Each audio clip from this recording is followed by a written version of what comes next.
हाँ नमस्कार दोस्तों, आपका तो स्वागत है आज की इस फ्रेश वीडियो में। आज के वीडियो के अंदर हम बात करने वाले किस तरह से आप अपने वर्डप्रेस वेबसाइट में पोस्ट चेकलिस्ट ऐड कर सकते हो। इसकी मदद से क्या होगा, आपके every article SEO friendly publish हो गए।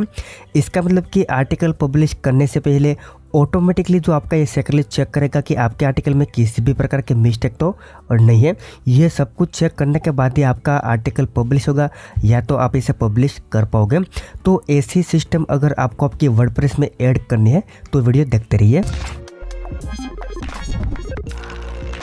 तो देखिए, सबसे पहले हम बात करते हैं कि ये चेकलिस्ट की ज़रूरत क्यों पड़ती है हमें। तो आपके सामने एक वेबसाइट, देखिए इस वेबसाइट के अंदर मैं चेकलिस्ट का यूज़ करता हूँ।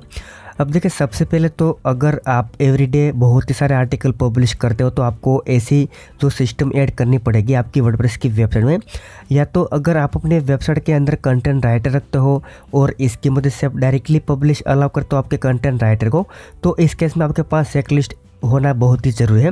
इस केस में क्या होगा कि जो आपका जितने भी कंटेंट राइटर है, जितने भी आपके ऑथर है, वो जो कंप्लीट एसईओ फ्रेंडली पोस्ट बनाने के बाद ही आपकी पोस्ट को पब्लिश कर पाएंगे। और इस टॉपिक पे, यानी कि जो मैं आज के वीडियो के अंदर सिखाने वाला हूँ, इस कंसेप्ट पे मैं थोड़ा आपको एक वीडियो में बता चुका हूँ, लेकिन बहुत ही सारे यूज़र की कमेंट्स थी इस टॉपिक पे डिटेल में वीडियो बनाए और हमें बताए कि किस तरह से एक्चुअली वर्डप्रेस वेबसाइट में चेकलिस्ट ऐड कर सकते हैं। तो सबसे पहले हम बात करते हैं कि एक्चुअली चेकलिस्ट किस तरह से वर्क करती है और कैसे होते हैं। तो सबसे पहले देखिए, मैं यहाँ पर एडमिन डैशबोर्ड ओपन कर लेता हूँ। तो देखिए, हमारा एडमिन डैशबोर्ड ओपन हो चुका है। अब देखिए, सबसे पहले मान लीजिए आपकी वेबसाइट के अंदर बहुत ही सारे मल्टीपल ऑथर हैं। तो यहाँ पर आपको क्या करना पड़ेगा कि जो सभी ऑथर को तो आप बार बार तो बोल नहीं सकते कि आपकी पोस्ट के अंदर एक टैग आपने कम डाला है, या तो आपके कीवर्ड में मिस्टेक है, या तो आपने थंबनेल नहीं डाला, या तो आपके कैटेगरी के अंदर प्रॉब्लम है।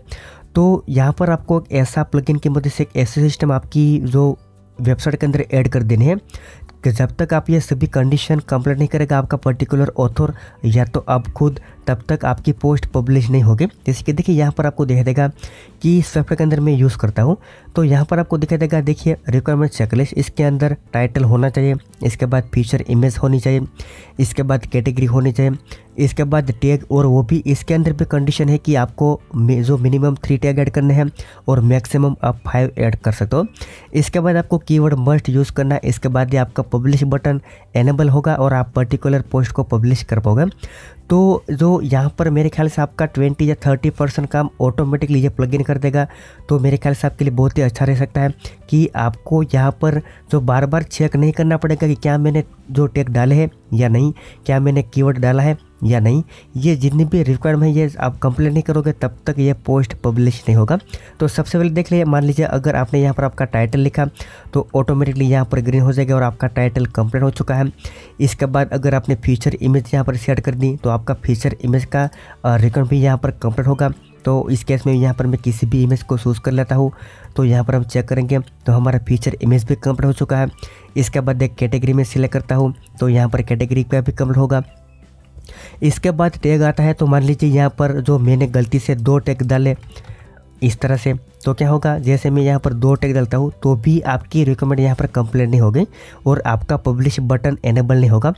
तो क्या होगा कि यहाँ पर जब तक मैं 3 टैग नहीं डालूंगा और मैक्सिमम आप 5 डाल सकते हो। तो यहाँ पर देखिए, अब हो चुका आपका टैग कंप्लीट।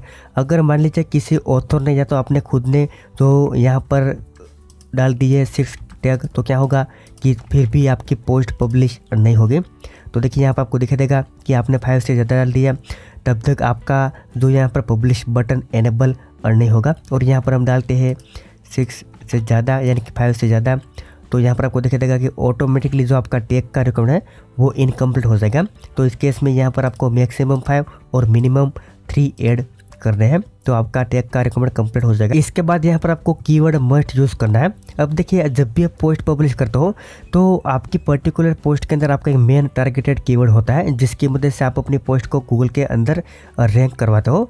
तो कई बार क्या होता है कि यहाँ पर आप गलती से जो मिस्टेक से यहाँ पर आप इसे मिस कर देते हो या तो आपका फोकस कीवर्ड आप नहीं डालते तो आपका आर्टिकल गूगल के अंदर रैंक नहीं होता। तो यहाँ पर जब तक आप कीवर्ड नहीं डालोगे तब तक आपका जो पोस्ट पब्लिश नहीं होगा। तो अब देखिए हमने सभी रिक्वायरमेंट यहाँ पर कंप्लीट कर दी है। तो हमारा पब्लिश बटन भी एनेबल हो गया पब्लिश, और इसके बाद यहाँ पर आपकी जितनी भी रिक्वायरमेंट थी वो भी कंप्लीट हो चुके हैं। Title, feature, image, category, tag, keyword, इसके बाद ये जो पोस्ट पब्लिश के लिए रेडी है। तो इस तरह के सिस्टम अगर आपको आपकी वर्डप्रेस में ऐड करने हैं तो क्या करना है और किस तरह से आप कर सकते हो इसके बारे में आज के वीडियो के अंदर बात करने वाले। तो अब हम एक्चुअल वीडियो स्टार्ट करते हैं। देखिए यहाँ पर मैंने एक नया वेबसाइट का डैशबोर्ड ओपन कर लिया है। अब सबसे पहले देखिए आपको ऐसी सिस्टम आपकी वेबसाइट के अंदर ऐड करने के लिए एक सिंपल सा प्लगइन यूज़ करना है और बिल्कुल फ्री है और आप आसानी से इसका यूज़ कर सकते हो। तो यहाँ पर आपको लिखना है रिक्वायरमेंट चेकलिस्ट। तो आपके सामने एक अमेजिंग प्लगइन आएगा और इसकी मदद से आसानी से आप अपनी वेबसाइट में इस तरह के सिस्टम ऐड कर सकते हो। तो देखिए यहाँ पर आपको दिखाई देगा दूसरा प्लगइन, इसको आपको यूज़ करना है। वीडियो के डिस्क्रिप्शन में इसका लिंक दूंगा, वहाँ जाके आसानी से आप डाउनलोड करके आपकी वर्डप्रेस की वेबसाइट में इंपोर्ट कर सकते हो। तो यहाँ पर हम इसे एक्टिव कर देते हैं।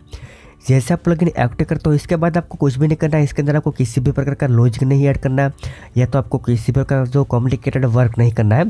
सिंपल है, सिंपल आपको जाना पड़ेगा सेटिंग में जाने के बाद रिक्वायरमेंट चेकलिस्ट पर जाना है और वहाँ जाके आपको डिफाइन करना कि आपको आपकी सिंगल पोस्ट के अंदर कैसी कैसी रिक्वायरमेंट ऐड करनी है कि कैसा कैसा चेकलिस्ट रखना है। तो सबसे पहले कॉमन है कि आपकी सिंगल पोस्ट के अंदर आपको टाइटल मस्ट होना चाहिए। इसके बाद यहाँ पर आपका फीचर इमेज होना चाहिए। इसके बाद नीचे जाते हैं, वहाँ पर आपको कैटेगरी मस्ट होने चाहिए और यहाँ पर मेरे ख्याल से और मैं आपको रिकमेंड करता हूँ कि आप यहाँ पर सिंगल कैटेगरी अलाउ कीजिए, क्योंकि मल्टीपल कैटेगरी में जो गूगल के अंदर रैंकिंग में प्रॉब्लम होगा आपकी पर्टिकुलर कैटेगरी का।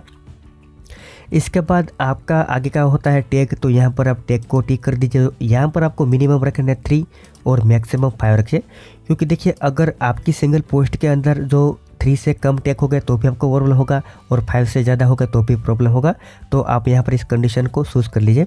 इसके बाद अगर आप यूज़ करते हो योस्ट एसईओ प्लगइन का, तो यहाँ पर आपको देखिए थर्ड पार्टी प्लगइन के अंदर होगा वर्डप्रेस एसईओ बाय योस्ट। इसके अंदर आपको रिक्वायर फोकस कीवर्ड पे टिक मार्क करना है और यहाँ पर अगर आप चाहते हो कि मेटा डिस्क्रिप्शन आपको कंपलसरी जो डिफरेंट मेटा डिस्क्रिप्शन चाहिए तो आपको इसे भी टिक करना है।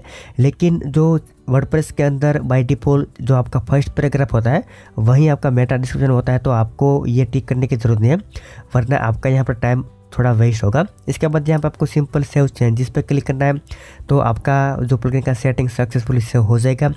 इसके बाद आपको जाना है यहाँ पर पोस्ट में और यहाँ पर आपको ऐड न्यू पोस्ट पे क्लिक करना है, तो ऑटोमेटिकली आपके सिंगल पोस्ट के अंदर आपकी रिक्वायरमेंट चेकलिस्ट ऐड होगी। अब देखिए आपको देगा रिक्वायरमेंट चेकलिस्ट के बाद टाइटल, फीचर इमेज, इसके बाद कैटेगरी, टैग और वर्डप्रेस एसईओ बाय योस्ट और यहाँ पर आपको कीवर्ड देना है।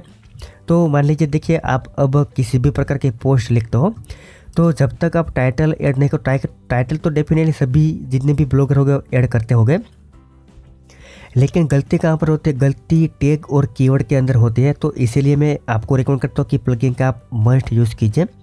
इसके बाद देखिए जैसे हम टाइटल ऐड करके तो आपका टाइटल यहाँ पर कंप्लीट होगा। इसके बाद यहाँ पर आपको ऐड करना है आपका फीचर इमेज और यहाँ पर हम किसी एक इमेज को सिलेक्ट कर लेते हैं तो आपका फीचर इमेज कंप्लीट होगा। इसके बाद आपको कैटेगरी सिलेक्ट करनी है तो कैटेगरी, इसके बाद आपको टैग ऐड करने हैं, यहाँ पर आपको मिनिमम 3 ऐड करने हैं तो यहाँ पर आप 3 ऐड कर दीजिए, तो इसकी भी रिक्वायरमेंट यहाँ पर कंप्लीट होगी। इसके बाद आपको एक कीवर्ड ऐड करना है जो कि योस्ट एसईओ के अंदर आपका मेन फोकस कीवर्ड होगा इस तरह से।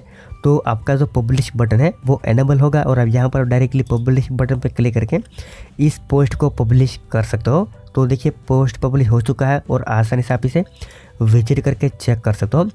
तो ये प्लगइन की मदद से जो आपका 30% काम यहाँ पर आसान हो जाएगा।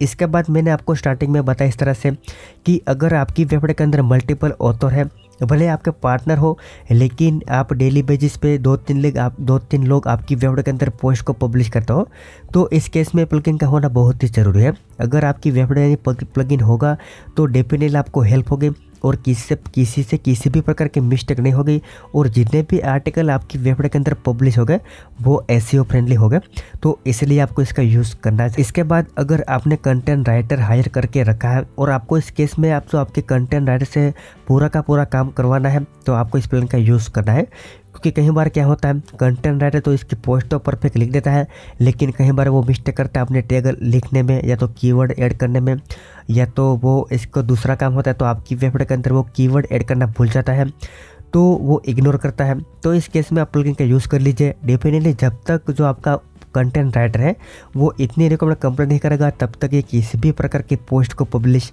नहीं कर पाएगा। तो इसलिए मैं आपको ये हाईली रिकमेंड करता हूँ कि इस प्लगइन का आप यूज़ कीजिए आपकी वर्डप्रेस वेबसाइट के अंदर, तो डेफिनेटली आपको थोड़ा इंप्रूवमेंट मिलेगा और आने वाले टाइम के अंदर में भी आपकी वेबसाइट के अंदर अच्छा खासा ट्रैफिक भी आने लगी ये करने की वजह से। तो बस सिंपल वीडियो यहीं तक था। आशा रखता हूँ आपको वीडियो बहुत ही पसंद है। पसंद वीडियो को लाइक और शेयर कर दीजिए, साथों साथ हमारे चैनल को सब्सक्राइब करें ताकि आपको ऐसे हेल्पफुल वीडियो मिलते रहे। Thank you for watching this video.